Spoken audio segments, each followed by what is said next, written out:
अस्सलाम वालेकुम दोस्तों, वेलकम और welcome back to my channel. सबसे पहले आप लोगों से गुजारिश है कि प्लीज़ चैनल पे नए हैं तो प्लीज़ चैनल को सब्सक्राइब करें, वीडियो को पूरा देखें, मुझे सपोर्ट करें। आप लोग के सपोर्ट की बहुत ज़्यादा ज़रूरत है मुझे, और आप लोग कमेंट करते हैं तो मेरी हौसला अफजाई होती है। तो ये है सुबह सुबह का वक्त। अभी मैं यहाँ पे आ गई हूँ गार्डन में। तो ये देखिए कितना ही खूबसूरत है और बहुत ही पीसफुल है। यहाँ पे क्या है ना, हम लोग बैठ के चाय पीते हैं, सर्दियों का टाइम हो तब भी, गर्मियों का टाइम हो तब भी। तो सुबह सुबह ना एक रिफ़्रेश फील होता है बहुत ज़्यादा। एक होता है ना मॉर्निंग, मॉर्निंग खूबसूरत हो जाती है सारी फूल पत्तियाँ देख के ना। और ये क्यूट सी साइकिल ना मुझे बड़ी बड़ी प्यारी लग रही थी। यहाँ पे बहुत अलग अलग डिज़ाइन के ना ये रखे हुए हैं गमले, जिन्हें देख के ना बड़ा अच्छा लगता है। ये देखो क्यूट क्यूट से। और अभी यहाँ पे ना एक उल्लू भी है, डड्डू भी है, मतलब मेंढक मेंढक भी है, कछुआ भी है। ये सारी चीज़ें हैं जो कि बहुत ही एंट्री करते ही ना घर में एक जो अच्छी सी वाइब आती है ना, खूबसूरत सी, तो वो आती है। बहुत पॉजिटिव वाइब आती है। छोटे छोटे किन्नू भी लगे हुए हैं तो बहुत प्यारा। चलिए मैं आप लोगों को दिखाती हूँ पीछे से पूरा व्यू। अभी सही से मैंने दिखाया नहीं आप लोगों को। तो ऐसे देखो गमले ही गमले, गमले ही गमले। यहाँ पे ना मतलब बहुत ज़्यादा शौक है इसका, प्लांट्स का। तो कुछ इस तरह से व्यू है। यहाँ पे शेड लगा हुआ था। खैर अभी हम लोगों को ना कुछ काम था, कुछ काम क्या था, कुछ सामान लेना था जो दादी के उसके लिए चाहिए था।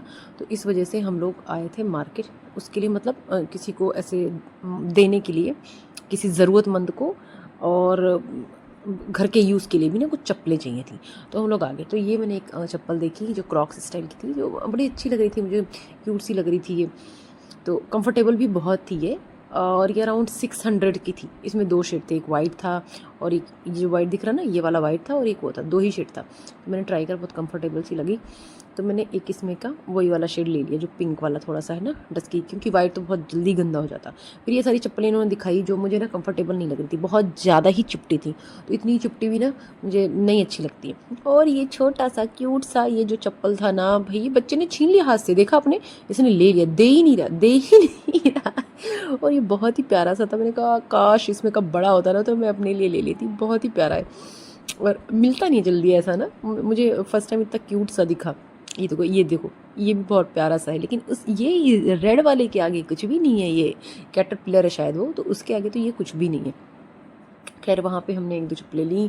फिर हम और आगे की हमें कई सारी चप्पलें लेनी थी, तो वहाँ से ना हम निकल गए आगे की तरफ। हमने कहा चलो थोड़ा सा एक्सप्लोर करते हैं ना, ज़रूरी नहीं है कि एक ही जगह से सारी ले लो जब इतनी सारी लेनी है और इनके पास इतनी वैरायटी है नहीं। तो हम ढूंढ रहे थे कि बाटा कहाँ गया, बाटा कहाँ गया। तो हमें याद है कि अरे यार बाटा तो यहाँ है ही नहीं, लिबर्टी का है। तो हमने कहा चलो ठीक है कोई बात नहीं, चलते हैं लिबर्टी में, देख के आते हैं क्या चल रहा है। क्योंकि जो प्राइस रेंज है ना, वो ऐसा नहीं कि लोकल शॉप का बहुत कम है, लोकल शॉप का भी ना बहुत अच्छा खासा है। और उनके यहाँ से हमने अड्डा की भी चप्पलें ली। फिर वहाँ पे आ गए हम लोग। अब लिबर्टी में कुछ नहीं मिला, फिर हम आ गए अरोरा में। अरोरा से हमने लिया, अरोरा से एक फुटवेयर लिया, वो भी अच्छी थी। हर फुटवेयर मैं आपको यहाँ पे दिखा नहीं पाई, खैर सॉरी। फिर यहाँ से हमने सोचा चलो कुछ खाने पीने के लिए आते हैं। तो यहाँ पे आए, हमने एक्सप्लोर करा। फिर समझ में नहीं आया क्योंकि मेरा पेटीज़ खाने का मन नहीं था। पेटीज़ मैं थोड़ा सा अवॉइड करती हूँ कि जितना अवॉइड हो सके अवॉइड करो। लेकिन फिर भी I end up eating something, you know, मतलब कुछ भी आई डोंट हैव वर्ड्स कि कुछ भी खा लेती हूँ मैं। सो जंक और यही सारी कूड़ा कबाड़ा भर लेती हूँ कभी कभी। कोशिश करती हूँ कि ना खाऊँ। फिर इनके सामने की शॉप थी ना बेकरी के, तो यहाँ पे मैंने कहा चले यार कुछ और ले लेते हैं, समोसे गोलगप्पे ऐसा कुछ ले लेते हैं। है तो ये सब भी बहुत ज़्यादा जो है अनहेल्दी ही है काइंड ऑफ, बट हाँ कभी कभी चलता है। तो आ गई यहाँ पे। फिर यहाँ पे भी ना समझ में नहीं आया। मैंने कहा कोई नहीं, आगे देखते हैं, अगर कोई अच्छी शॉप है या तो चलते हैं आगे। स्कूटी से थे हम, आगे चलते हैं। स्कूटी हमने खड़ी कर दी थी एक जगह। फिर मैंने कहा ठीक है यार, मीठा बताया ना, मीठे का कीड़ा है मुझे। मैंने सोचा चलो देखते देखते कुछ मिल जाए मज़े का। तो मेरी फ्रेंड को तो भाई खाना नहीं था कि कुछ वो मीठा खा ले। तो मैंने नहीं रसमलाई नहीं माना, मेरा तो दिल अटका हुआ था। लेकिन फिर मैंने ना अकेले के चक्कर में खाया नहीं। फिर वहाँ से हम निकल गए दूसरी फुटवेयर की शॉप पे। तो वहाँ पे देखो ये सारी देख रहे थे हम, एक ब्लैक में चाहिए था, बिल्कुल ब्लैक में। तो इन दोनों में से एक फ़ाइनल किया था हमने। कंफर्टेबल थी, काफ़ी अच्छी थी, आफ्टर डिस्काउंट 800 रुपीज़ का मिला था। तो ये ऊपर जाके इनकी शॉप थी।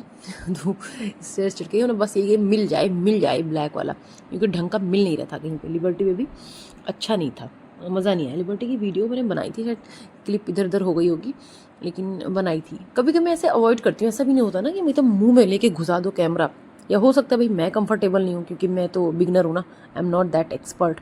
तो ये जो भैया ने बहुत ही स्वीट है, यहाँ पे गई गोलगप्पे खाने के लिए। मैंने कहा चलो दोबारा से गए हम कि काम ख़त्म कर लिया, अब खाते हैं, है ना, इत्मीनान से। यहाँ पे हमने लिया गोलगप्पे, भैया ने बहुत ही प्यार से खिलाया, मीठा खट्टा सब हमने जो खाया खाया। मैंने तो ये जो टूथ एक्सट्रैक्ट कराया था ना, मुंह खोलने में भी तकलीफ़ हो रही थी, और भैया ने हमें एक्स्ट्रा भी खिलाया। फिर हम इनकी बेकरी वाली शॉप पे आ गए। यहाँ भी बहुत सोचने समझने के बाद हमने क्या लिया, ब्राउनी। ब्राउनी मेरी मतलब मुझे बहुत पसंद है, ब्राउनी चोकोलावा ये बहुत अच्छी लगती हैं। अच्छा था, सही था, 80 रुपये का था ये। तो यहाँ से हमने ब्राउनी लिया, ब्राउनी शेयर किया। बहुत सारे ऑप्शन थे लेकिन नहीं लिया। अब क्या, ये नेक्स्ट डे मॉर्निंग का है, ये सुबह सुबह मैं निकल चुकी थी अपनी ट्रेन के लिए। अब ट्रेन में बैठी थी स्लीपर में, और मैं सच बताऊँ मेरा कोई टिकट नहीं था। टिकट मतलब स्लीपर का टिकट नहीं था, जनरल का था, कदम रखने की जगह नहीं थी, क्योंकि टिकट मिली नहीं था कुंभ की वजह से ना।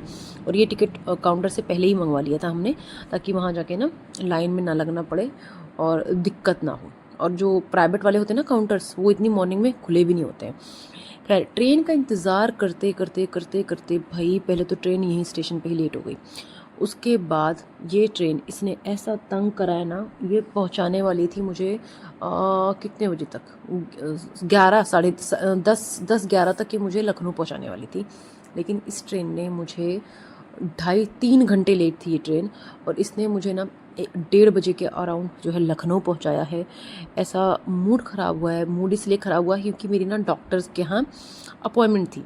मैंने सोचा था काम अपना ख़त्म हो जाएगा मेरा डॉक्टर के यहाँ सुबह सुबह, फिर मैं निकल लूँगी आराम से, लेकिन नहीं, ऐसा हो नहीं पाया कुछ। अभी देखो ये मैं लखनऊ स्टेशन पहुँच गई थी, ये मैं आपको दिखा रही हूँ।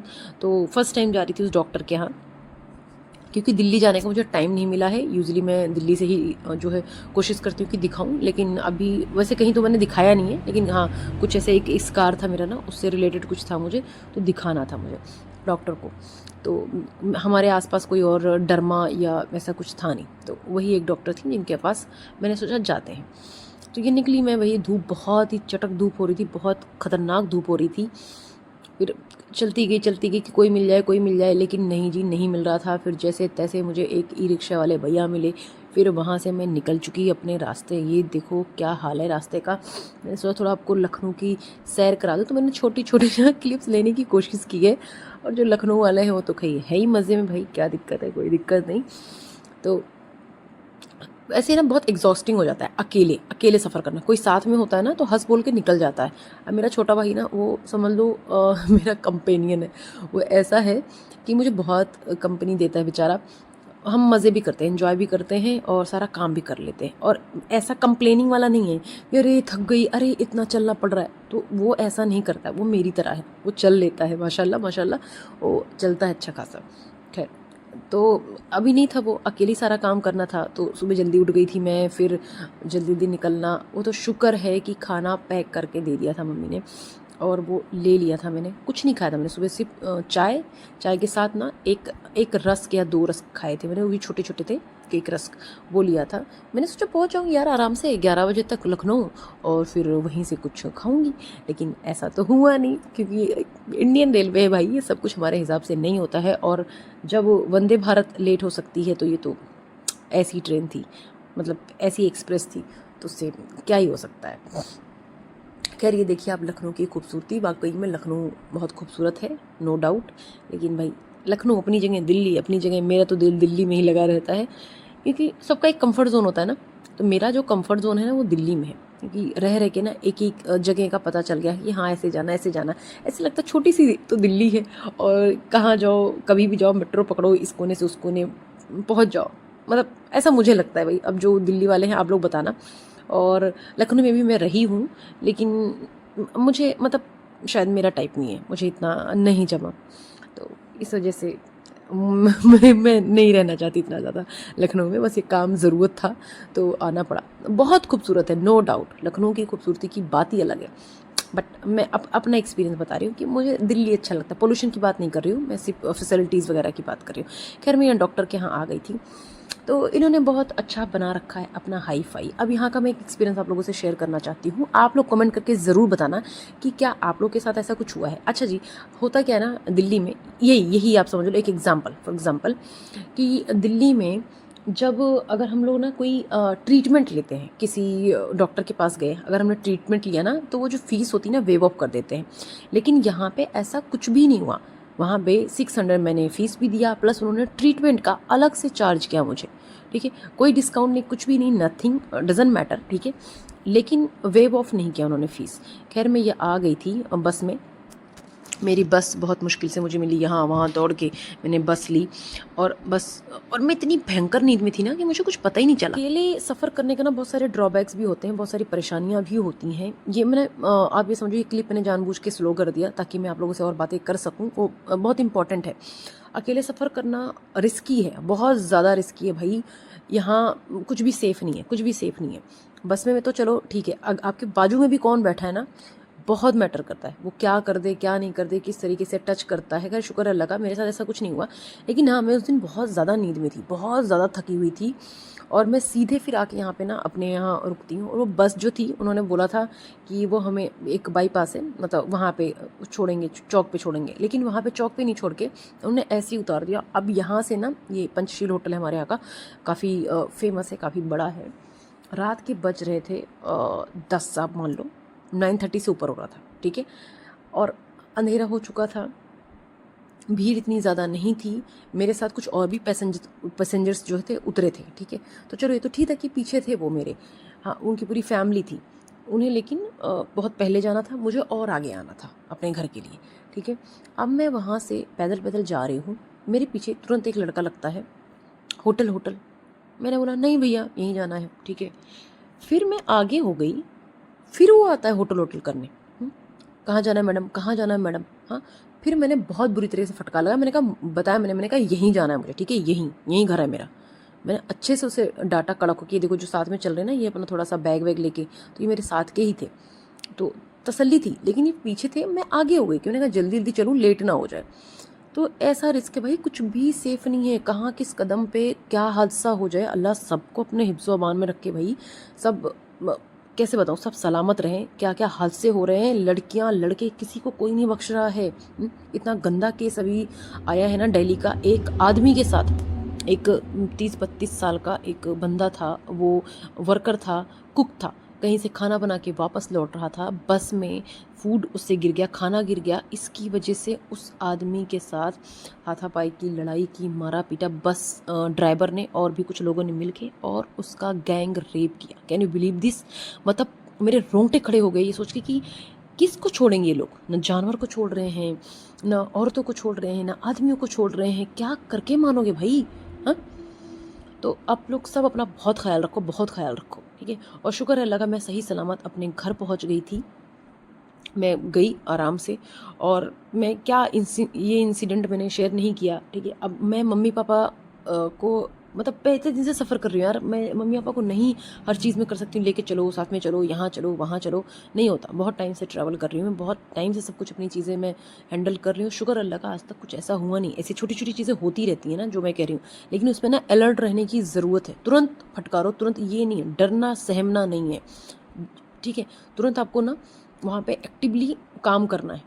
चीख लो, चिल्ला लो, किसी को बुला लो, कुछ भी कर लो, ठीक है। लेकिन चुप नहीं रहना, डरना नहीं है। खैर मिलती हूँ आप लोगों से नए ब्लॉग के साथ। तब तक के लिए ख्याल रखिए अपना, और दुआ में याद रखिए। अल्लाह हाफ़िज़।